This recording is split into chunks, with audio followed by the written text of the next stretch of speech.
Since the Hong Kong National Security Law was introduced in June 2020, society has gradually returned to peace and order. Yet, at bustling border points and vibrant tourist hotspots, national security bounty posters printed with black and white photos are often displayed, which not only spoils the view but also leaves tourists puzzled. Does Hong Kong really have so many people committing serious national security offenses? And under the white terror hyped by Western media, it has further spawned fears of the Hong Kong government punishing so-called political crimes, and that being in Hong Kong makes it easy to fall into a political snare. To answer the doubts of tourists and help them truly understand the situation in Hong Kong, we have produced the program Fugitives Beyond Redemption, using 3 national security fugitives as examples. It not only reveals their misdeeds while they were in Hong Kong, but also discusses how, after fleeing overseas and being subject to arrest warrants, they remain obsessed with subverting the Chinese regime. The protagonist of the first episode of the program focuses on Law Kwun-chung Nathan, who was once Hong Kong's youngest legislative councillor, and how he degenerated into a national security fugitive.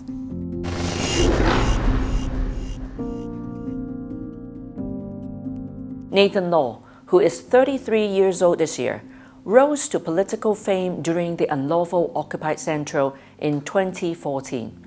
As a standing committee member of the Federation of Students back then, he threw himself into this political turmoil, giving speeches on stage, accepting interviews, and even taking part in a dialogue with Lam Chain Yut-or Carey, who was then Chief Secretary for Administration. Apart from gaining a political halo, it also left him embroiled in lawsuits.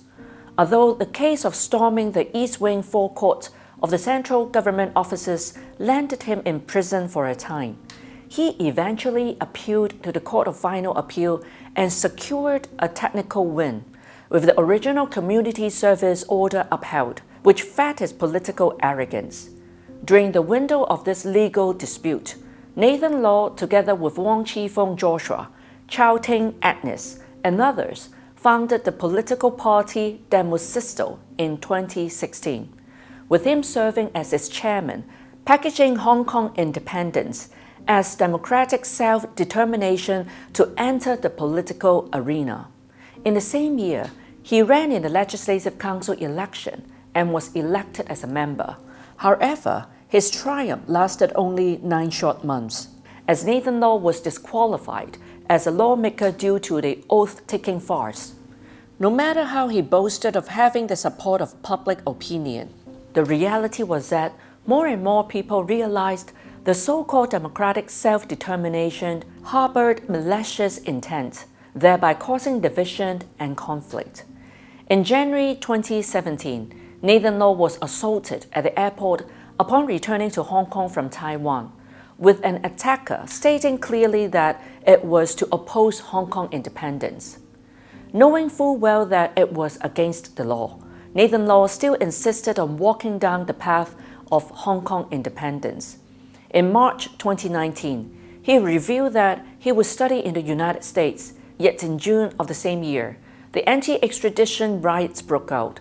At this turbulent moment, even before bidding farewell to Hong Kong in August, he still met Julie Ide, the then political unit chief of the U.S. Consulate General in Hong Kong and Macau. Was it just a coincidence that he met a U.S. official? After heading to the U.S., did he have other motives besides his studies? In March of the following year, the answer unfolded before everyone's eyes. Nathan Law returned to Hong Kong to evade COVID-19 and eagerly participated in the opposition's Hong Kong Island Constituency Coordination meeting for the primary election held in the same month, with his sights set, of course, on subverting the state power. On 30th of June 2020, the Hong Kong National Security Law came into effect, and Nathan Law announced his withdrawal from Demosisto. He later admitted that before the National Security Law took effect, he had already left Hong Kong. Was it cowardice, or did he know it would be difficult to stir up political sentiments in Hong Kong again? Nathan Law's flee in panic represented his misgivings about the law, proving his guilty conscience. His own interests also came before his past political promises.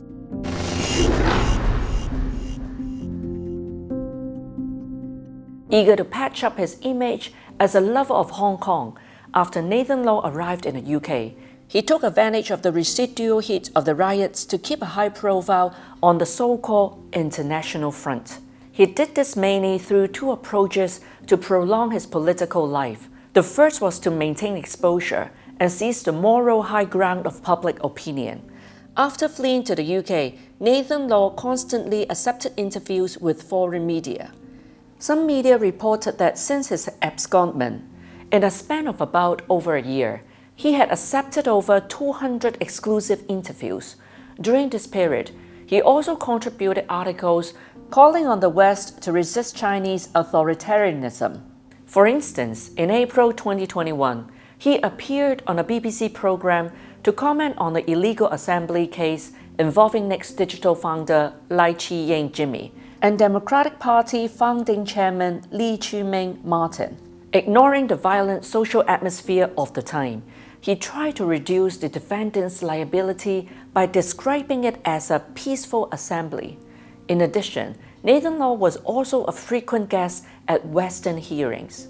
In December 2021, he was invited to attend the Summit for Democracy, hosted by the US. Aligned with the US political stance of suppressing China, Nathan Law, in the name of democratic revival, called on the West to counter China's expansion.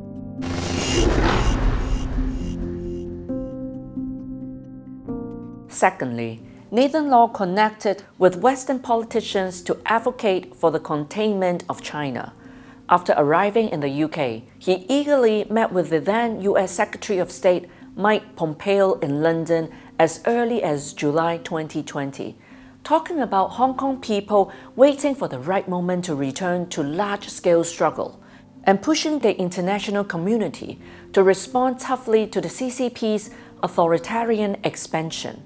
In August 2020, he wrote to urge the British government to sanction Hong Kong SAR officials under the Magnitsky Act. In September 2021, Nathan Law went to Washington in the US to meet with politicians like the then Speaker of the House of Representatives, Nancy Pelosi, to push for the Hong Kong Safe Harbor Act, which was a sanctuary bill aimed at Hong Kong people, attempting to portray unlawful acts in Hong Kong as political offenses.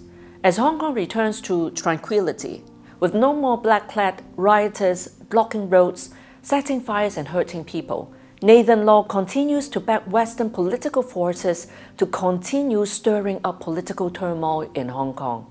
The so-called sanctions harm every single Hong Kong citizen, and their impact is still visible today.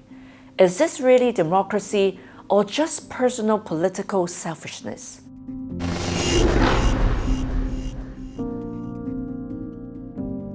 However, walking down the path of breaking the law, glory is bound to have a time limit.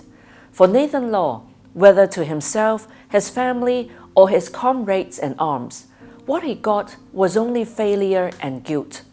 His years of political radicalism could not save him from the fate of being wanted. At the end of July 2020, news broke that the National Security Department of the Hong Kong Police Force wanted Nathan Law. In July 2023, he was placed on the 1 million Hong Kong dollar bounty wanted list. Despite the backing of the UK and the US, Nathan Law could not act with impunity. In September 2025, he departed from the US for Singapore to attend a closed-door meeting, only to be denied entry by the Singaporean authorities. Breaking the law himself, he further implicated his family. When news of his national security arrest warrant spread, Nathan Law cut ties with his family on social media, stating that he had not contacted his relatives since leaving Hong Kong and had severed relations with them, having no further contact.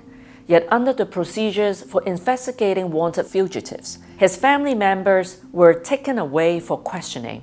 Reportedly, Nathan Law's second elder brother was also dissatisfied with his brother's actions and declared online that he had severed ties with Nathan Law, further urging him to return to Hong Kong to face everything, stressing that he and their mother only wanted to live peacefully in Hong Kong.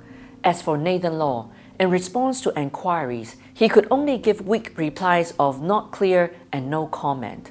As for his comrades in arms, such as Joshua Wong, Chu Hoi Dik, Eddie, and others, Nathan Law could only offer weak and cheap blessings. Having fled for nearly 6 years, Nathan Law's grand plan of resisting China is going downhill day by day.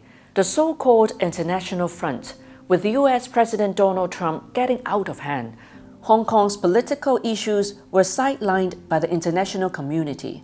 A group of Hong Kong emigrants to the UK once boasted about speaking out overseas, only for their enthusiasms to cool down. And Nathan Law had to admit this low tide as well. For him, who used to talk endlessly about politics on Facebook, now has only a handful of posts. As one leaves, another takes their places.